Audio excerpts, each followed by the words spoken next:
So just like as far as like this year, I'll probably reach about 150K. How do I double that next year, but also simplify things and not make things too overcomplicated? Hi, I'm Jacqueline Snyder, and this is the Product Boss Podcast. I've helped launch and grow thousands of product-based businesses, even one of my own. And over the last 20 years, I've seen behind the scenes of businesses just like yours. Whether they are makers, manufacturers, artists, or food and beverage businesses, I have spent so many hours studying it all.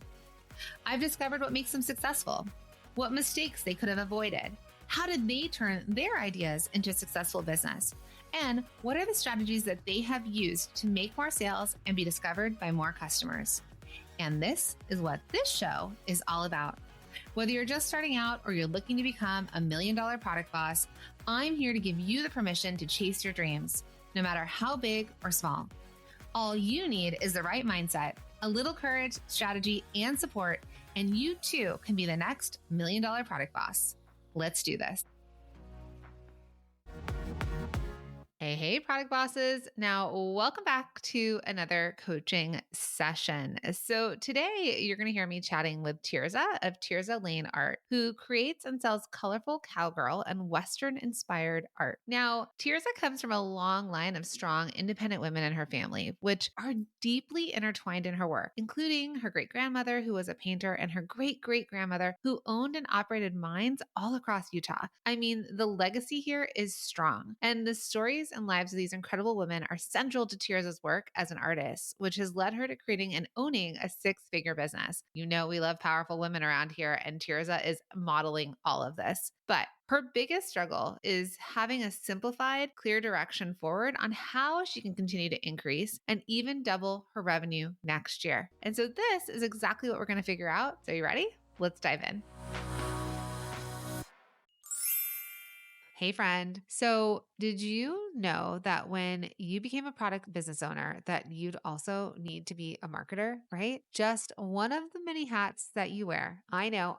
So many hats, you could probably sell those too. So if you feel spread really thin and like you're struggling to keep up with marketing and running your product-based business, HubSpot has got you. With their newly launched marketing and content hubs, you'll generate better content, more leads, and next level results so marketing will feel easier. Plus, with tools like Content Remix to turn existing assets into all new pieces in just a click, lead scoring to shine a light on the leads most likely to purchase, and analytics suite to tackle out-of-the-box reports and KPIs, all with the help of AI. It's easy to use and quick to get you the results you want. So if you're ready to make your marketing feel easier than ever, visit HubSpot.com to get started for free.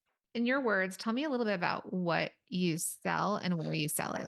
Yeah, so I am a artist first and foremost. I'm a Western artist, so I create giftable items, I would say. So cards, scarves, things like that. Yeah. Where do you sell? How do people find you? Like, where do they discover you? And then where do they transact with you? Yeah, so I mostly sell to stores. So you can find my product in stores all over the world. And then I sell online at my website, tirzahlanart.com. And then I don't really do in person. So those are my two kind of main ways to buy my product. Okay, great. And it looks like you have almost 10,000 followers. So would you say that your lead acquisition, like the way that people discover you, other than the stores, is through social media? I would say that and Pinterest. Pinterest. Okay. Pinterest, yeah. Which one do you think has more weight, Pinterest or Instagram? Pinterest. So if I were searching something on Pinterest, what are they searching that then they're buying from you on Pinterest? They are searching for like stylized photos. Like my top seller are my scarves or my wild rags. And so a lot of times they'll be searching for like stylized images with my product in it. I would say that's the main thing. I do have some home products. So like things that show up and definitely like the more stylized images people are more drawn to on. But when you say stylized, are you meaning like styled? So like they look cute wearing your scarves? Is that what you mean? Yeah, or just like people are doing things while wearing them. So are they searching for Western scarves? I think that's the part that I'm wondering, like, because Pinterest is a search tool. So Yeah, they're searching for like Western style, Western fashion. Okay, Western fashion. Yeah, things like that. All right. You have almost 100,000 monthly views. That's amazing. And you're selling through Pinterest as well. I sell, yeah, I guess I can, yeah, click the link and buy. So yeah, I sell through Pinterest. I would say like my monthly revenue as far as my Shopify site has gone up since I've started doing that. I didn't start doing that till like June. So I have So seen a what did you start doing in June? Pinterest or not advertising, but Pinterest marketing of this year. Do you mean post like allowing them to shop through Pinterest or just being more specific and getting your product on Pinterest? The latter, just being more specific, Okay, getting amazing. my product. So Yeah. good. So Yeah. good. Your Pinterest is really cool too. All right. So you're doing great revenue wise. Looks like you're projected to be well into the, six-figure range. Hmm. Your biggest struggle is direction with what to really hone in on and focus on. Do I grow my e-commerce side or focus on wholesale? I also struggle since my designs can literally go on anything, what products to offer, which ones to get rid of, and what to add, if any. Like that you're feeling the need to simplify, but also feed your creativity, which you're not Yes. alone in that. Yes. You're like, I can make anything. I know. So Yeah. I can make everything. Oh yeah, it's the battle between the two for sure. So, what would make this strategy session a success to you? Where would you like to be about an hour from now? I think just having a clear direction of like, especially from your point of view and, from you looking at so many businesses, what you see, because like I'm a sponge. I'm like ready to just be like, okay, I'll do it. So just like as far as like this year, I'll probably reach about 150K. How do I double that next year, but also simplify things and not make things too overcomplicated? Yeah. So I feel I like mean, I have. simplification might be the way to get there really Yes. fast. Yeah. Perfect. So yeah, just like input Yeah. how to get Okay. there. Yeah. And then, so your topics that you want to cover is which area of revenue to focus on. Do I stick with wholesale or do I devote my energy into other revenue streams like custom work or retail ecom, which we'll dig into? And then the second part is it goes back to what products to be eliminated or add. Hmm. He said, I know it's costing me lots of extra money to have extra products, even though they all sell. Where do I keep my focus on? All right. So focus. Let's get into that then. Okay. I'm gonna ask you exploratory questions so I can help coach better. Even though yes, you sell everything, and we can have the different sales channels, right? Like, do you sell wholesale? Like a lot of wholesale? Yeah, like it's probably 95% of my business. Oh, okay. Wow. Okay. So 95% of your business right now is wholesale. Yes. And how are you selling? Like, how do people discover you? Are you on Faire? Are you selling at markets? How are you doing that? All the above. So I sell on Faire, and then I do have my own platform that wholesalers can buy from through Shopify. And then I also go to this last year, I went to 2 trade shows. So I've kind of just dived in this year. So basically the 150K is really, even though things are coming up on Pinterest and stuff, it's not the direct to consumer that's driving that money. Mm-mm. Okay, is a lot of info. Okay, great. So out of Faire, your own drive. Okay, so we've got your own website, your Shopify that you've got your own wholesale link to, which Mm-hmm. means you're driving people there. We've got Faire, which is where you're probably being discovered by Mm-hmm. new shops, and then trade shows, which is also being discovered. What feels like it's working? What's not working? What do you want to do more of? What do you want to explore? Faire is working. That's where I make most of my money or most of my sales. I would say the trade shows, this is my first year doing trade shows, so they went well. They just cost a lot of money and they're a lot of energy. Did you make any like really big contacts or anything that you wouldn't have found on Faire? Not necessarily. Okay. No, I do plan on like trying a couple different ones. I did the one in Dallas and kind of seeing how they go. But I would say like the out of like getting acquisitions, like that's probably the hardest one because it is you get to meet your retailers, but Fair is easy. I just people order from me. Yeah, I mean, I don't know. So many people would be like, can it be easy for me too? It's not easy for everyone. I just need to let you know how successful you are. So, knowing that you're selling wholesale and 95% of that are product made, having a healthy margin, like this is huge. So, Okay. I feel secure with scaling from that because you have a manufacturer, you got people that can scale your product, and we know Yeah. you're making the right margins. Your own Shopify wholesale, are people coming to that or not really? Occasionally. I don't do anything to like really promote it. I'll post on Instagram, be like, hey, if you want to buy directly from me. I've had some people from Faire come over to my website to order. And then I've had some organic traffic. I just started that like a couple of months ago, just so I could have my own, like the retailers. I can And kind of control a little bit more of it. how are you doing with the commissions on Faire? Like, is that I've factored it into okay? my profits, so it doesn't bother me too much. Okay. So what I think I'd like you to do is knowing, because you're like, where do I focus? One, if Faire is a great transaction portal for you and you're being discovered, part of paying the commissions is the discovery, right? You're not having to pay a rep. You're not having to pay for a trade show like Dallas Market where you have to go pay for the booth, travel, Right. hope to God the right people walk by you and you convert. So that's why that kind of platform is charging you a percentage. What you can do is really work on driving your own traffic to Faire. So working on finding the right retailers, making a phone call intro, and then potentially, instead of even having them come to your own website, potentially you have them just go to Faire because you don't pay the commission on your own people. Right. And that's for the time being. Long term, if you feel like you need more lead time and you don't want to be reactive and you would rather because when you go to these markets, you take a purchase order, you take an order, and then you go into production and you fulfill. Faire is more like, what do you have on hand typically? Right. Yeah. And you sell. Wow. I'm so excited for Tirzah and the success she's seeing from wholesale. So far, she's doing everything right on Faire. But if she wants to continue to grow her wholesale part of her business, which she should, because that's where she's seeing success, right? We want to lean into things that are working. Then one of the easiest ways for her to do this is by starting to drive her own traffic to Faire using her social platforms on Instagram and Pinterest. If Tirzah is able to do this, she'll also start saving the commission fee she has been paying Faire to find the retailers for her. It's a win-win. Now listen, I'm all about commission and the fees because that's honestly the cost of doing business. So I don't want you to hear me coaching her and saying yeah, that's why I don't want to do this and that's why I don't want to do that. Because when I had my own business and I was selling wholesale, I was paying 15% commission to my sales reps. I was paying for their showroom fees, which was like $1,000 a month. I was paying for them to travel and go on the road. So Faire has really overcome a lot of those obstacles for small business owners like you and me. But this is another strategy in her strategy tool belt that she can really start to implement. And I see it as a win-win and an excellent next step to increase her sales and grow her business. Okay, so now let's see if Tirzah is having any other struggles while selling on Faire and how we can address them.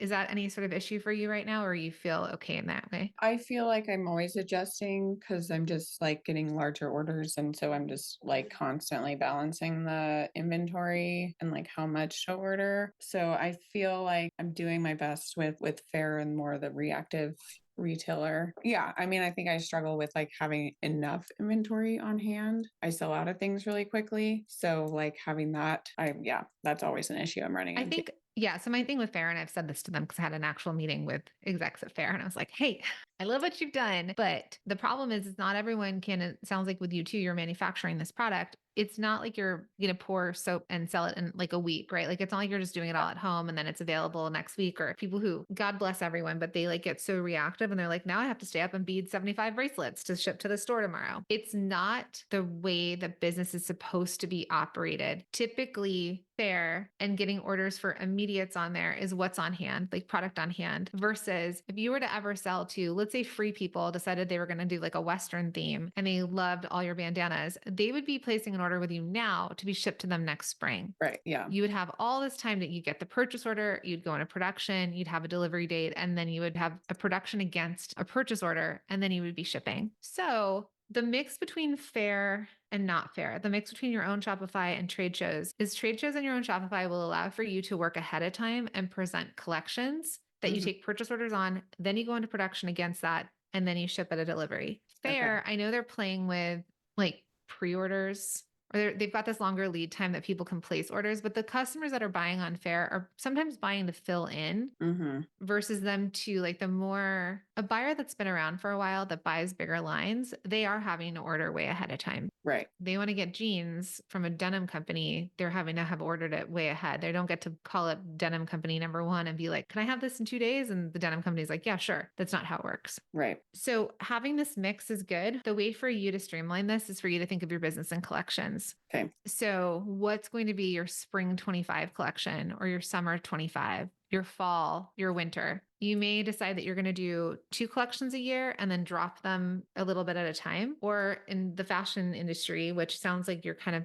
fashion or home, it might be spring, summer, fall, winter. Okay. Yeah. So 4 collections. Okay. And even though it's 4 collections, it doesn't mean that they all spring gets all dropped on January 1st, right? It could be you're I'm going to come up with 25 products for spring. And then I'm going to release them in drops throughout those 3 months of spring. It doesn't need to be all at once. Okay. And that's a little kind of what I'm doing already. So it's good to hear that keep doing that.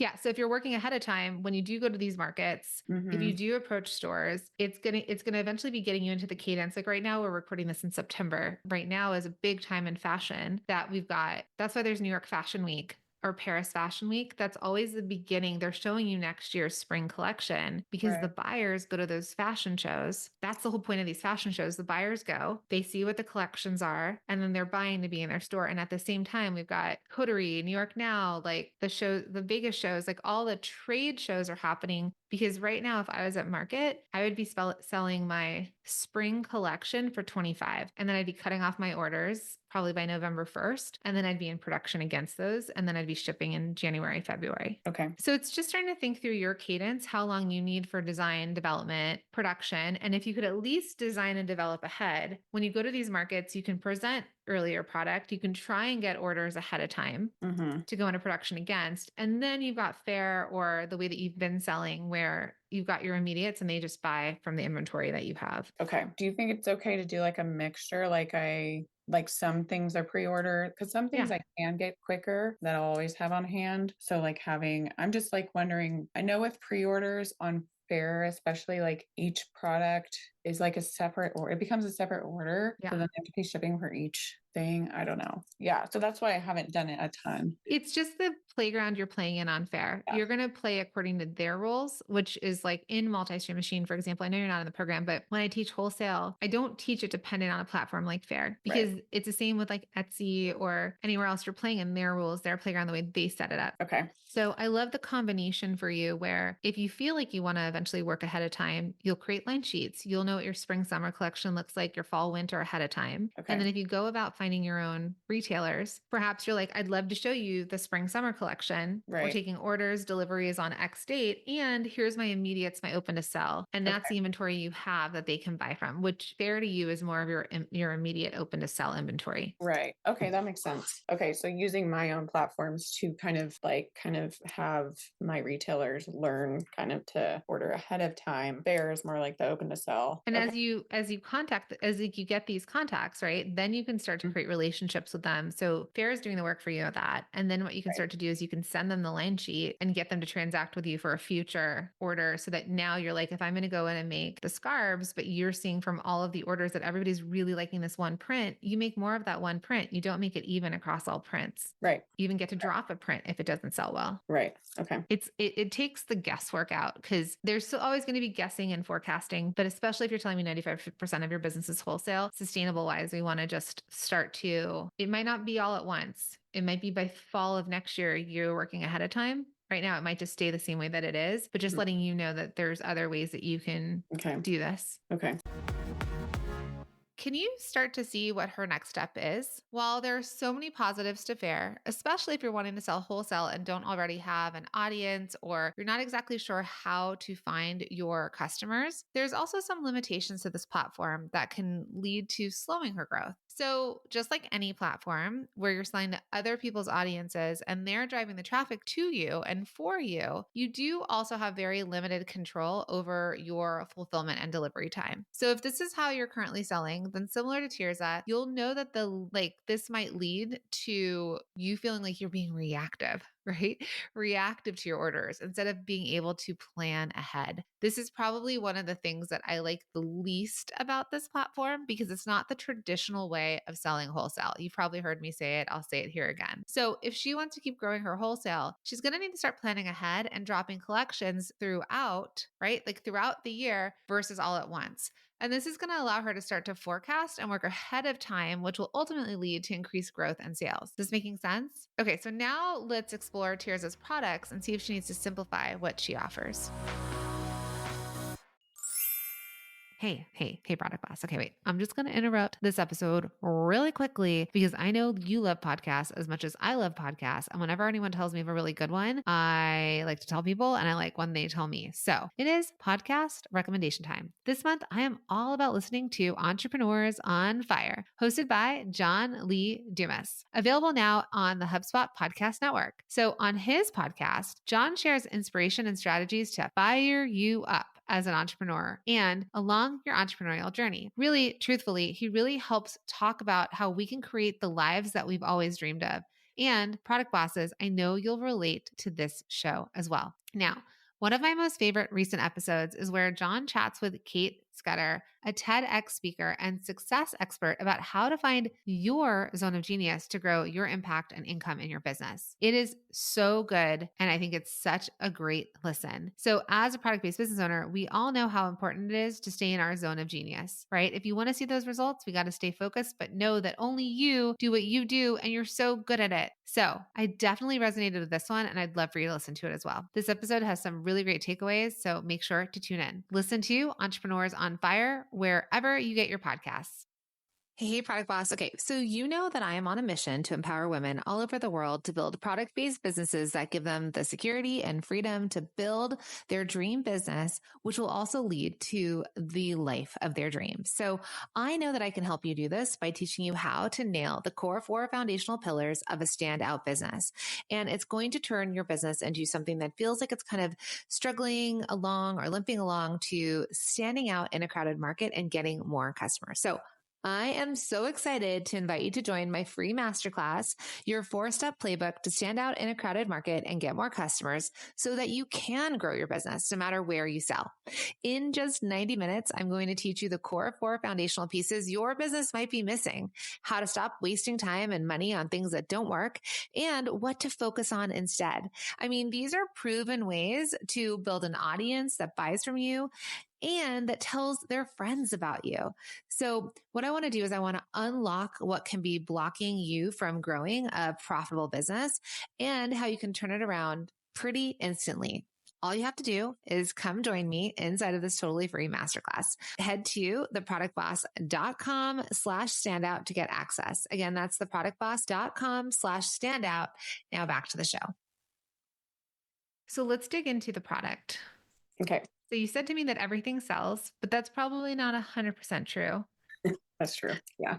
It's a feeling. So what, truthfully though, like what are if I was like, okay, you can only keep 10 products on your website, what would those be? So scarves, those are my number one. Cards. What about the bandanas? Are those the same thing? They're cotton. So my larger scarves are like a silk blend, and my bandanas are cotton. They're just like a lower price point. Both sell just as equal? No, my silk scarves sell astronomically more. Your silk scarves. Mm-hmm. So that's not the bandana. Not the bandana. They do sell, just not at the rate that the scarves. The So silk those scarves are the wild rags, right? Mm-hmm. Yeah, Rags the sell silk ones. astronomically. Okay. Wild rags, great. And then what else? The cards? Cards. I would say like my 2 top sellers are my cards, my stationery, and then the scarves. So the cards, I sell like card sets, single cards, and that's kind of about it with that. But I have And out of single cards and sets, what sells? birthday, Mother's Day, Single cards or sets? single cards. Okay, So single is okay. first single cards, birthday, Mother's Day, wedding, and Christmas would probably be my 4 top card sellers. Card packs, I sell like a mini card set, and those sell really well. And then I sell a couple larger card sets of my just regular size cards. Those sell okay. I noticed like the mini ones sell a lot better than the regular size for whatever reason. So okay. And then what's next after those 2? So I would say tea towels would be my next. And then stickers, I would say. And then let's see. I would probably say bandanas after that. I sell scrunchies. And then some, I would say keychains sell okay. Art prints, how about those? The prints. They sell okay. My printer actually just broke. So I'm like, maybe that's a sign. It is a sign. There you go. Okay. One thing off. So I'm not really selling those anymore. What about the calendars? They're kind of my first year that I've done. So last year I did like a planner, like a book planner, and that sold really well. This year I had issues with manufacturing and I just couldn't get it in time. So I did a wall calendar instead. So far it's doing okay. I've had it up for like a couple of days. So far it's selling well for being so early on, but that is definitely one of my seasonal products that I'm like testing this year to see how well it does. Yeah. So that one's kind of like, I love doing them and they are a lot of work, but they turn out really nice. And so we'll see. Okay. So that one's a question mark. Okay. So if you can look at your revenue so far this year and then look at all the things you listed for me. So you went wild rags to cards. And then in cards, you had your singles and you had your packs. And then tea towels, stickers, bandanas, scrunchies, keychains, and then prints. So Okay.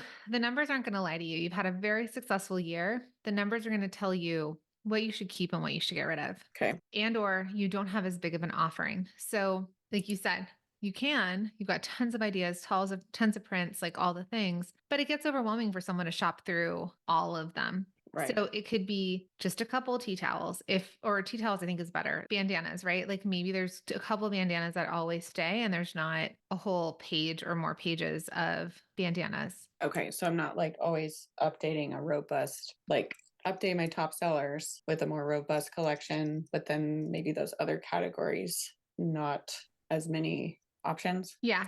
And that though is if you see that there's actual data and this does well. Otherwise, you could drop the bandana because the bandana and the wild rags might be competing with themselves. Okay. Yeah. I always wondered that. I notice the retailers will buy both, but So I look at never. what they're buying. Like Okay. let the data tell you what they're buying. Okay. Right. They might like it, but they might be buying the same print over and over. So you might say that, okay, every season I'm going to have 5 prints of bandanas. I'm going to have, like if I look at yours right now, you've got like white ones with a horseshoe and like there's some like with more white to them. There's some with more color to them. So just thinking through like what do people want as that neck accessory? Mm-hmm. And then just having your variation of that. And maybe there's 5 bandana options versus right now you have 15 different prints. And a few of them are sold out. Makes your ordering easier too, right? You're not sitting on Right. all this excess inventory. And then it's a collection. So, and I don't want your bandanas to compete with your wild rags. So you can Right. also think like what would look better as a bandana versus a bigger scarf that can be used in a lot of different ways. Okay. And then when you look at your scarves, you do have a lot there too. You've got 2 pages worth of scarves, but same thing. You might look at like the chintzy print. So chintzy are like the little tiny prints versus you've got one with, looks like you've got bigger buffalo, right? Or some you have that are, mirror images of the wild horse prairie horses, or there's one of the vintage cowgirl that takes up the whole thing, right? Mm-hmm. Then you have ones that have like little prints that can be folded. Right. So look at what people are buying to then tell you also in that variation. So maybe you come out with 10 wild rags per collection Okay. and you divide that up. 3 are small prints, like your lucky cowgirl one with like lots of little, so it could be twisted or whatever because it's just about the print in more places. Right. Right. Some of them have to be positioned in a really certain way so that you can see what's on it. Yeah. So then varying your offering there. Okay. And again, look at your data of what's sold. And I would say to go through, I would say to look at your sales and look across the whole thing and say, what's out of this money, out of 100,000, out of 150,000, if you tell me like 80,000 is driven by wild rags, right? Then we've got some, and then you're like, and then the next thing is cards and it's 20,000. You can see like where maybe your money and effort go because it's easy to drop the 20,000 and make more of the 80,000. Or Right. if you're like, I do 40,000 of this, 30,000 of this, and everything else is like $10,000 each, same thing. What would it look like if you really focused in on product that sold that you could expand on that you don't need to offer everything to everybody. And then with your calendar, yes, you're in calendar time right now. The hardest part about calendars is that they're dated. So Yeah. if it doesn't sell the way you hope it to sell, it will have to go on sale. So it's probably like a good learning lesson of trying a new product category, but maybe it wasn't the right Right. sub. Yeah. Yeah, for sure. I know that the calendar, always the dated stuff always makes me nervous, but I'm like, well, try it once. So yeah, so I see your stuff as like a gift store or even a cool like, like equestrian arena facilities have like a gift store at them. Like you have a lot of different places you can sell to, whether they're gift stores and locations, whether that's product focused. So again, if like Anthropology or Free People or someone wanted to buy like a collection of the wild rags for you and like they found all the different ways to do that. I do think your scrunchies, and I know they're not selling that well, but they're easy giftable items. It just depends on what the trend is. Right. So I think that's the other thing. It's like, are there seasons that I like drop the scrunchie and replace it with something else at times? Or do I just always have a scrunchie? Or because I've thought about, adding other products because I am very gifty. Like people buy my product to fill in their stores, like those like missing pockets. So like bags or like makeup bags and things like that. Kind of thought like, do I add things like that? Or do I just like spend another year building my like the wild rags and rinsing and repeating this, or do I go and add more product categories? Right. So I think you, like you said, you fill in at gift shops right now and they're able to fill in with your products. You need to be everything that everybody know. Do you need to keep your finger on the pulse of what's trending in the industry? I think so. Okay. But do you need to expand product lines? I think you could make it pretty far with just some like killer scarves. Thinking about Pinterest and how it's working for you, obviously, like you're saying that they want to know fashion and style. Well, you're selling accessories that are able to keep that fashion and style without you having to get into clothing. And I don't think that you should get into clothing. Yeah. Okay. Yeah. I mean, that is something I've considered, and You're that's dealing with sizes, you're dealing with returns. yeah. Your product right now is pretty straightforward. Like I buy a card or I don't. I buy a scarf or a kitchen towel and I don't. So I wouldn't get into all that. So I think really the plan for you is looking at your numbers, letting the numbers tell you where you should focus and let your creativity be explored right now in prints, in Okay. honing in versus spreading out and getting better at wholesale. Like you want to hit $300,000, let's do it. And if you can do it because it's just getting people to spend more with you. And you can always, like with really great retailers that are constantly buying, you can always have conversations with them and say, hey, what are you looking for? Doesn't mean that one person tells you I'm looking for this and you go make it, but you start to get feedback from your customers. And so you might be like, yeah, a makeup bag would be great. Maybe it would be. Okay.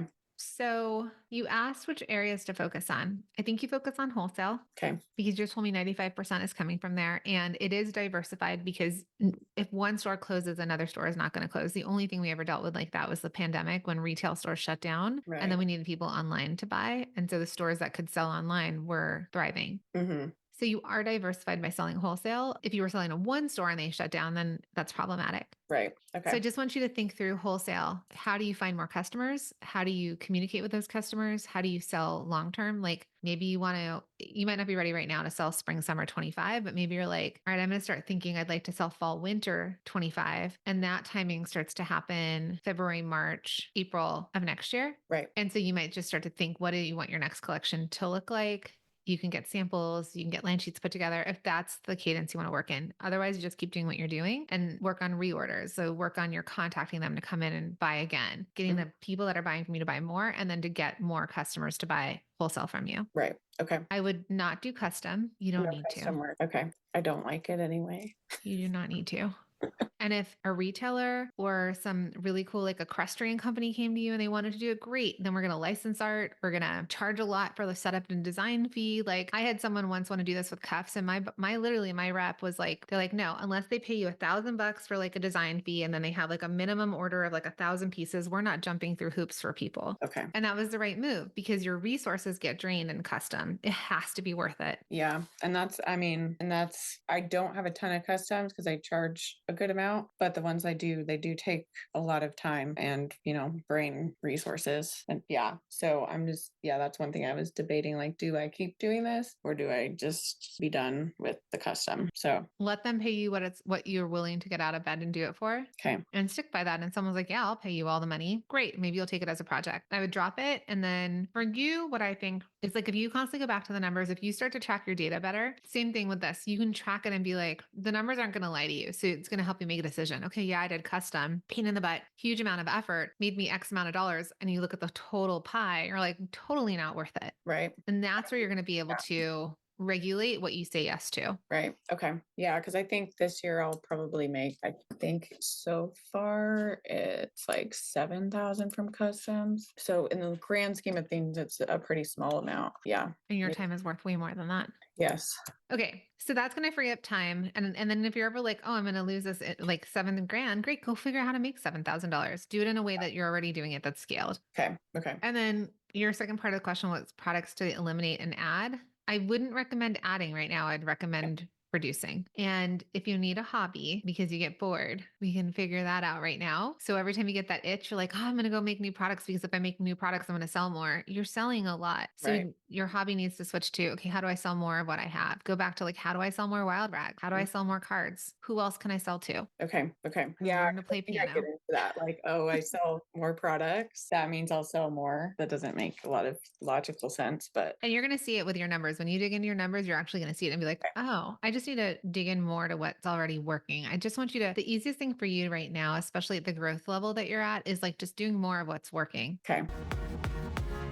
So, can you see what we were able to figure out here? In Tirzah's case, her products are pretty straightforward, but like most product bosses I coach and talk to, she isn't sure of her numbers. I've said it before, but when it comes to knowing which products to focus and hone in on, you need to look at your numbers because the data will tell you what your customers are buying, which is what you want to be making and selling more of. So now many of you are creatives. I know, just like me, just like her. So honing in and having to control yourself and not always making and getting more and more creative and making all the things. I know that sounds so much fun, but the other thing that's fun is making money, right? Makers got to make money. Product bosses got to make money. So in her case, she can explore her creativity by offering a variety of prints instead of continually creating new products for her customers. And also, as I tell other people, maybe it's time to get a hobby. If you're getting to the point that you're like, I just want to make, well, make the things or sell the things that are selling. Lean into that. That's where the money is. And then pick a day that you can find a hobby where you can express your creativity. All right, now let's move on to see if we've figured out her path forward. So what's working is they're finding you and they're selling to you. So my follow up to you would be follow them on Instagram, message them on Instagram. Hey, do you need a reorder? Hey, new collection dropped. Keep letting all your retailers know there's new stuff, new stuff. Don't hope that they think about you and they land on your thing on Faire. Let them know new product drop. Here's your link to Faire. Your first bit of homework is to actually look at your numbers and see where the revenue is being driven from. That's going to give you, I know you wanted me to give you that feedback on what should be eliminated or what you should focus on, but the numbers are actually going to tell you. Right. Okay. Yeah, I can look at that and then Okay. that should be easier. Yeah.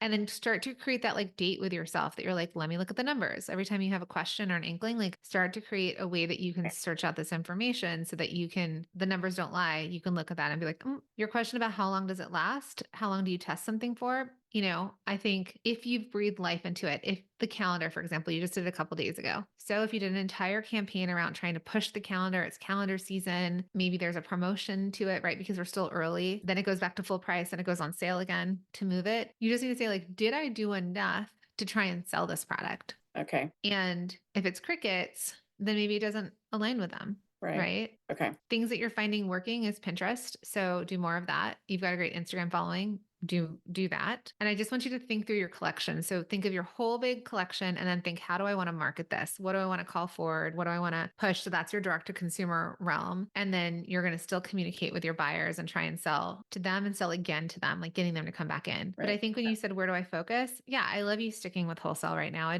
think you're making a lot of really good money wholesale and your margins are there and people are going to discover your brand on those shelves. And then the hope is that then they come to your website and buy or they follow on social. Yeah. And then looking at the elimination of products. And if you're going to eliminate them, then start to think through this holiday season, how do I put stuff on sale? Like your sale stuff, it could be up to 70% off your website, let's just say, right? And then the stuff you really want to move, like keychains and prints that maybe you're not doing anymore, you put those at 70%. Everything else could be 20%. Like it doesn't have to be even across all products. If like you don't need to put your bestsellers on sale if you don't want to. Okay. Does that all make sense? Mm-hmm. Any follow-up questions?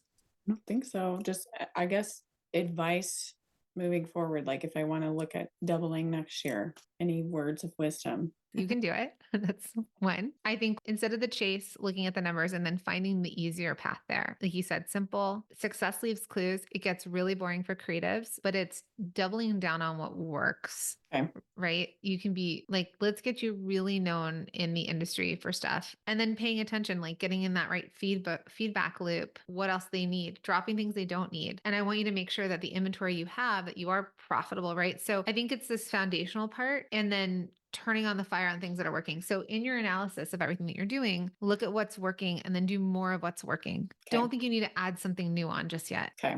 You can do better on your website if you work on thinking about, so if you want to get more direct to consumer sales, you've got leads coming in through Pinterest. So it's going to be figuring out like, so again, looking at what's leading them. So if Pinterest is working and it's driving traffic and you're selling wild rags, Mm-hmm. then do more of that across collections, right? Maybe it's getting better at Pinterest. Figuring out how to revive your email list. You might do a clear out of your email list and be like, hey, if you want to opt out, like click this button, right? Like you can purge the email list, or maybe it's just your emails aren't the greatest e-com emails, right? I don't think you need Amazon yet. I think wholesale you can do in a couple variations. I think direct to consumer, you've got it. You're nailing it because you understand social. You're doing well on Pinterest and wholesale, but you can hit $1 million on wholesale alone. So You can do both. So it's just, again, it's looking at the clues. And then for you right now, it's just these minor tweaks. It's like, and then work on one at a time. So don't try and overhaul everything at once. Pick Okay. what you feel like is your best opportunity, especially leading into the holiday season. If Right. you feel like you've sold a lot of your wholesale already and now you want to turn up your direct to consumer, then start thinking about your marketing Okay.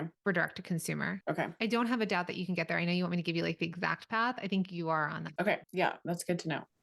I'm excited for you. Thank you. Thank you for this. This has been like really helpful. I just needed a sounding board. So to kind of wrap it, how can we buy from you, support you, follow you, all the things? Yeah, so you can go directly to my website, tirzahlanart.com.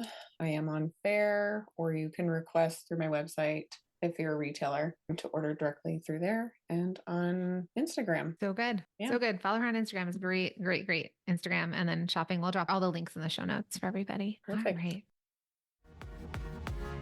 Wow. I just enjoyed coaching her so much. I love her products. I love what she's doing in her business. And I'm so excited to see her reach her next level of business. I mean, this is something that I do within my inner circle mastermind, working with product-based business owners that are in these multi-six-figure on the way to their first $1 million year, or maybe they've already hit that $1 million mark and they're looking to increase and grow from there. There's a lot of fine tuning and tweaking that is necessary. And fortunately, for those of you that are in my inner circle mastermind, or I know a lot of you right now are applying, we're taking applications. And so I'm really excited to see those of you that come in, because that's a group that I work the closest with at this level inside of the mastermind. And this is kind of the stuff that we work through, right? It doesn't always feel simple, but they're small tweaks. They're small tweaks and test and try. So the main theme here is that Tirzah is actually already on her best and simplest path forward. But to ensure that she gets there, she's going to want to continue to do what's working, which is selling wholesale, starting to drive her own traffic to Faire, building relationships with her retailers, and leaning into her products that she knows are selling by looking at her numbers. If she's able to do this, I know she'll be able to hit her next 6 figures in no time, because she's already doing so many things right. It's just about staying focused. I know. It's for all of us, but it's just about staying focused. So, like I was saying a little bit earlier, but if your business is at that $500,000 mark on the way to $1 million, or you've hit $1 million in revenue and you're going past that, and you want support, community, you want my eyes on your business, and you're looking for all of that in 2025, then you might be a perfect fit for my Inner Circle Mastermind. I'm going to drop that link in the show notes. Applications are now open, and we have a really cool special early bird offer. So the sooner you take us up on this, this is kind of bonkers, but it's a 9-month mastermind, but you're going to have close to a year with me at the same rate as the 9-month mastermind. But in this time, you're going to have one-on-one voice coaching access to me, voice and text coaching, right? And we're going to have some extra meetups and all these cool things. There's a virtual event we're doing. There's an in-person event we're doing. There's so many amazing things. So if you're like, yes, my business is at $500,000 mark and beyond, and you're like, I really want to be considered for the Inner Circle Mastermind where you can work closely with me. Oh, and the sooner you apply, I'm actually offering you one-on-one sessions with me. So it's real good. There's so many amazing things. So if you're at that rate and you want to learn more, or you're ready to apply, head to theproductboss.com/mastermind. I'm excited to see your application come in. And otherwise, though, I'm here fully to support all of you every week in 2 episodes a week to help you hit whatever revenue level that is, whether you're at $0 and you're looking to just make your first $2,000, whether you've already started to make a few $100s or a few $1,000s and you're ready to level up to that. I want to get you from 0 to 100K, and then from that 100K mark up and beyond to wherever you want to be. And as you can see in all of the coaching sessions, I coach people all over the revenue map, making all sorts of products, and it's possible. And I hope that these coaching sessions inspire you to see yourself reflected in some of these stories, because I hear that so many times, like when I read the testimonials or get emails where you're just like, it feels like you're talking to me. So I'm just so glad that this could be so supportive to you. And for those of you that are my students that are in Multi-Stream Machine or in any of my programs, thank you for being in them and taking that next step forward into the next level of your business. All right, my friends, I will see you on the next episode.